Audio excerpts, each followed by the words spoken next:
What's up UFC fight fans, UFC lovers, welcome back UFC fight fans। So guys, काफी धमाकेदार updates लाया हूँ आप, तो भाई मजा आ जाएगा सुनकर। तो वीडियो को एंड तक जरूर से देखते रहना है ना। अगर चैनल पर नए हो, UFC कंटेंट हिंदी में देखना पसंद करते हो, इसका वेट कर रहे हो, सब्सक्राइब करो अभी के अभी। ऑलराइट UFC फाइट फैन, शुरुआत करते हैं सबसे पहले अपडेट के साथ। तो गाइस, इस्लाम मखाचेव थोड़ा सा शॉट ले रहे हैं, थोड़ा सा कॉनर मैकग्रेगर को चिढ़ा रहे हैं। अब दोस्तों, कॉनर मैकग्रेगर का आखिर रिटर्न कब होगा? इस्लाम मखाचेव का कहना है कि कॉनर मैकग्रेगर का रिटर्न तो अब एक फैंटेसी बनकर रह गया है। मतलब ये कब करेगा रिटर्न, कुछ आता पता नहीं है। ये सिर्फ अपने बातों में ही रिटर्न करता है, मतलब सिर्फ अपने बातों में भी बोलता है कि मैं ट्रेनिंग कर रहा हूँ, मैं रिटर्न करने वाला हूँ। लेकिन ये बंदा जितना बोलता है ना उतना करता नहीं है, क्योंकि ये ट्रेनिंग कैंप से ज्यादा तो क्लब में दिखना जाता है। मतलब भाई ट्रेनिंग कैंप में जितना ये देर तक रहता नहीं है, उससे ज्यादा ये क्लबिंग करते रहता है, क्लब में नजर आते रहता है। तो आखिर ये कब करेगा रिटर्न? एंड इस्लाम मखाचेव का कहना है कि अब ये एक फैंटेसी बनकर रह गया है भाई। मतलब एक कहते हैं ना भाई, एक मतलब क्या बोलो भाई, अब होगा तब होगा अब होगा, बस यही सोच सोच सोच सोच के UFC फाइट फैंस का जिंदगी निकल जाएगा। कॉनर मैकग्रेगर कमबैक नहीं करने वाला, क्योंकि भाई इसको क्लबिंग से फुर्सत मिले तब ना। ये सिर्फ अपने बातों में ही बहता रहता है भाई। हाँ भाई, बहुत फिट हूँ मैं ट्रेनिंग कर रहा हूँ, मैं बहुत जल्द कमबैक करने वाला हूँ, बस बातों में ही इसका चलता रहता है, ट्रेनिंग इसका कमबैक होते रहता है। बट एक्चुअल में ना ये ट्रेनिंग कैंप पे नजर आता है, ना इसका रिटर्न का कुछ आता पता है। ट्रेनिंग तो छोड़ो, ये क्लबिंग से इसको फुर्सत मिलेगा तब तो ये ट्रेनिंग करेगा। तो ये कहना है इस्लाम मखाचेव का। देखना होगा कि कॉनर मैकग्रेगर इसका क्या रिप्लाई देते हैं, एंड आखिर कब फाइनली वो करेंगे रिटर्न, इसका भी होगा बहुत जल्दी से इंतजार। तो गाइस, आपको क्या लगता है आखिर कब करेगा कॉनर मैकग्रेगर इस फैंटेसी का एंड कब करेगा वो रियल में ऑक्टागन में एंट्री? क्योंकि दोस्तों, उनका राह देखते देखते तो कॉनर मैकग्रेगर का राह देखते देखते माइकल चैंडलर तक थक गए भाई। 2 साल के इंतजार के बाद फाइनली UFC 309 में उनका फाइट हो चुका है बुक, को-मेन इवेंट, एंड एक नंबर 1 कंटेंडर वाला फाइट होने वाला है चार्ल्स ओलिवेरा के अगेंस्ट। सो गाइस, होप करते हैं बढ़िया हो, मजेदार हो। ऑलराइट UFC फाइट फैंस, चलिए बढ़ते आगे एंड बात करते हैं नेक्स्ट अपडेट के बारे में। तो गाइस, UFC 308 में जहां फाइट होने वाला है former featherweight champion Max Holloway versus current featherweight champion Ilia Topuria के बीच। लेकिन दोस्तों, मैक्स हॉलोवे का कहना है कि इलिया टोपुरिया को काफी समय से बचा रहा था UFC उनसे। लेकिन ऐसा क्यों? तो दोस्तों, मैक्स हॉलोवे जब सभी कंटेंडर से फाइट कर रहे थे, फेदरवेट डिवीजन में सभी कंटेंडर से फाइट कर रहे थे, तब इलिया टोपुरिया सामने क्यों नहीं आया? तब क्यों यह फाइट बुक नहीं कराया गया मैक्स हॉलोवे वर्सेस इलिया टोपुरिया का? आखिर ऐसा क्यों?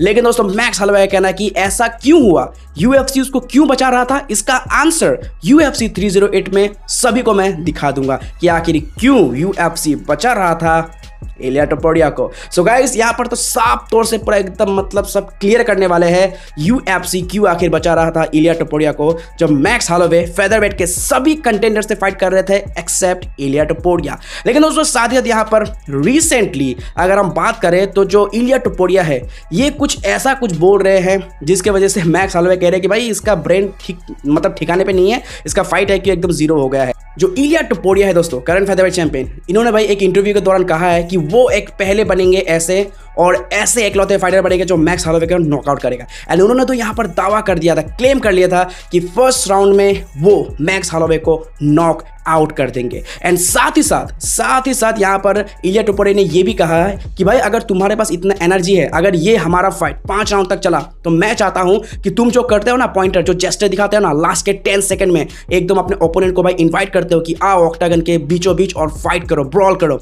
तो यहाँ पर मैक्स हॉलोवे को यहाँ पर बोल रहे हैं, चैलेंज कर रहे हैं इलिया टोपुरिया कि अगर तुम्हें इतना दम है तो मेरे साथ ये करना, पहले राउंड का 10 सेकंड उसी तरीके की एनर्जी तुम लास्ट के 10 सेकंड तक दिखाना मेरे साथ फाइट करके, तब पता चलेगा। लेकिन इसके जवाब में मैक्स हॉलोवे का कहना है कि भाई ये बंदा पागल है भाई। मतलब देखो, ये कोई ऐसा खेल नहीं है भाई, इसमें एक अपॉर्चुनिटी होता है, एक चांस होता है, एक मोमेंट होता है जो तुम्हारे पास होगा नहीं, वो मेरे पास ही होगा। तुम ये नहीं कर पाओगे, अगर तुमने कंप्लीट मेरे साथ फाइट किया तुम ये कर ही नहीं पाओगे भाई, क्योंकि ये सबके बस की बात नहीं है। और तुम्हारा फाइट IQ कितना है वो देखने में मुझे पता चल रहा है तुम्हारे बातों से। कि दोस्तों, इलिया टोपुरिया या जो कह रहे हैं मैक्स हॉलोवे, उसका जवाब देते हुए ये कहा कि भाई ये बंदा हो सकता है इसके पास पावर ज़्यादा हो सकता है कि इसका मतलब जो एथलेटिसिज्म जो वाला हो वो ठीक ठाक हो लास्ट के राउंड में, पर उसका फाइट IQ वहाँ पर नहीं होगा, क्योंकि ऑलरेडी मैं पूरे राउंड उसको खत्म कर चुका हूँ। एंड साथ ही साथ यहाँ पर मैक्स हॉलोवे तो बहुत ज़्यादा उत्सुक है यहाँ पर इलिया टोपुरिया को किक करने के लिए, पंच करने के लिए, मतलब उसको तोड़ फोड़ के रखने के लिए। खैर, देखना होगा कि आखिर क्या होता है फाइनली। भाई अब इंतजार नहीं हो रहा है, क्योंकि ट्रैश टॉक चालू हो गया है भाई। अब असल फाइट देखने में भाई बहुत मजा आएगा। सो बस अब और कोई चारा नहीं है सिवाय इंतजार करने का। आपको क्या लगता है कितना शानदार होगा? क्या मैक्स हॉलोवे अपसेट कर देंगे इलिया टोपुरिया को? कमेंट में जरूर से कर देना share. Alright UFC fight fans, चलिए बढ़ते आगे एंड बात करते हैं नेक्स्ट अपडेट के बारे में। तो guys Brian Ortega, last fight इनका था अगेंस्ट डिएगो लोपेस UFC 306 में, लेकिन वहां पर उनको बहुत ही ब्रूटली बीट किया डिएगो लोपेस ने भाई, बहुत ही बुरी तरीके से उनको चोटिल तक कर दिया। लेकिन दोस्तों फाइट के बाद हुआ कुछ ऐसा ना भाई जिसको देखकर भाई बहुत ज्यादा मतलब खराब लगता है यार। मतलब UFC फाइट फैंस ना थोड़ा भी रिस्पेक्ट शो नहीं करते क्यों UFC फाइटर्स के लिए भाई? तो अब एक छोटा सा वीडियो क्लिप देखो, फिर मैं बताऊंगा कि यार आखिर ऐसा क्यों मैंने बोला। Tracy ain't gonna want you no more. Tracy's done with you. Tracy's done with you. This is for you. Tracy's done with you. तो देखा है आपने भाई, एक फाइटर अगर एक फाइट फैंस हुआ, फाइट देखने आया ना, तो फाइट के बारे में बात करो। उनके पर्सनल लाइफ में, उनके रिलेशनशिप को लेकर आपको बोलने का कोई ज्यादा राइट नहीं है भाई। मतलब आजकल सोशल मीडिया में ऐसा हो गया ना भाई, किसी के पास भी ना भाई मतलब वो मतलब कह सकते हो फ्रीडम है कि किसी को भी कुछ भी बोल दो, बट ऐसा नहीं होता भाई। आप कंप्यूटर में किसी को भी कुछ भी कमेंट कर देते हो, किसी को भी पब्लिक में कुछ भी बोल देते हो, ये बिल्कुल भी सही नहीं है। एटलीस्ट भाई रिस्पेक्ट करो UFC फाइटर्स को, जो अपने फाइट को दाव पे लगाकर मतलब फाइट में अपने लाइफ को दाव पे लगाते हैं जस्ट बिकॉज हमें एंटरटेन करने के लिए। So at least show some respect, show some love. उनके पर्सनल लाइफ में क्या हो रहा है ये उनके ऊपर छोड़ दो, हमें बोलने का इसमें कोई राइट नहीं है। ऑलराइट UFC फाइट फैन, चलिए बात करते हैं लास्ट टाइम फाइनल अपडेट के बारे में। तो गाइस मेराव डेलिशवली, इनके जो हेड कोच है जॉन हुड, तो इनका कहना है कि उमर नुरमागोमेडोव से फाइट करने में कोई ज्यादा दिक्कत नहीं होने वाला। मुझे लगता है कि अब ये फाइट होगा ही, उमर नुरमागोमेडोव से फाइट होगा। मेराव डेलिशवली जो कि बोल रहे हैं कि वो डिजर्व नहीं करता उमर नुरमागोमेडोव, बट UFC जरूर से इस फाइट को पुश करेगा एंड भाई ये फाइट 100% होने वाला है। बट जॉन हुड जो हेड कोच है मेराव डेलिशवली का, उनका कहना है कि भाई मेराव डेलिशवली को हमेशा सब लोग मतलब पीछे रखते हैं, हमेशा उसके अगेंस्ट बैट लगाते हैं एंड यहीं पे ज्यादा शाइन करता है मेराव डेलिशवली। मेराव डेलिशवली भाई पसंद आता है जब मेराव डेलिशवली के अगेंस्ट में कोई बात करता है, जब उसके अगेंस्ट में बैट लगाता है, क्योंकि तभी वो ज्यादा अच्छे से जीत हासिल करता है और बड़ा होकर दिखता है। लेकिन दोस्तों यहाँ पर जो उनके कोच, उनका ये कहना है कि जो UFC 306 में मेराव डेलिशवली ने परफॉर्मेंस दिखा है ना, उससे बेहतर परफॉर्मेंस वो दिखाएंगे फाइट अगेंस्ट उमर नुरमागोमेडोव। एंड इस फाइट में उनको ज्यादा कुछ प्रॉब्लम नहीं होगा गेम प्लान बनाने में, क्योंकि देखो स्किल वाइज ये दोनों सेम है, अच्छी स्ट्राइकिंग करते हैं, अच्छी रेसलिंग करते हैं, रिलेंटलेस प्रेशर इनके पास, कार्डियो गेम बहुत कमाल का है।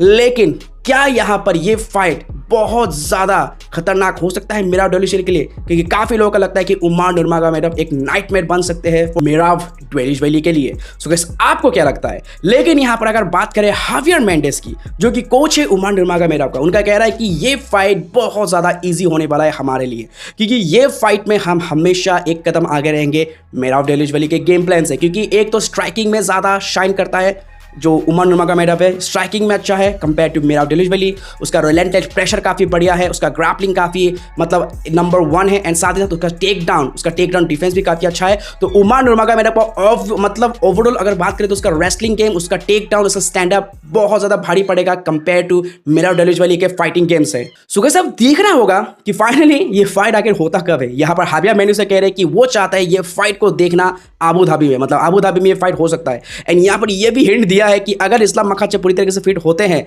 तो भाई इस्लाम मखाचेव का जो टाइटल फाइट है अगेंस्ट अरमान शाहरुख, उसी फाइट कार्ड में ये बैंटमवेट का टाइटल भी लाइन पे हो तो मजा आ जाए। मतलब डबल टाइटल फाइट कमाल धमाल होगा अबू धाबी में। लेकिन क्या मेराव डेलिशवली इसके लिए एग्री करेंगे कि यार टाइटल फाइट के लिए वो अबू धाबी में जाएंगे? भाई ये देखने में बहुत ही इंटरेस्टिंग होगा, या फिर चैंपियन खुद डिसाइड करेगा कौन से मतलब लोकेशन में इसको फाइट करना है। आपको क्या लगता है? आप कमेंट में कर देना जरूर से शेयर, कैसा होगा ये fight. Alright UFC fight fans, that's it for today's video. I hope कि ये सारे अपडेट्स आपको बहुत ज़्यादा पसंद आएगा। दोस्तों वीडियो पसंद आए तो लाइक जरूर से कर देना, चैनल पर नहीं तो सब्सक्राइब करना बिल्कुल भी मत भूलना। मिलते हैं किसी और अगले वीडियो में, तब तक के लिए take care, keep watching UFC now Hindi.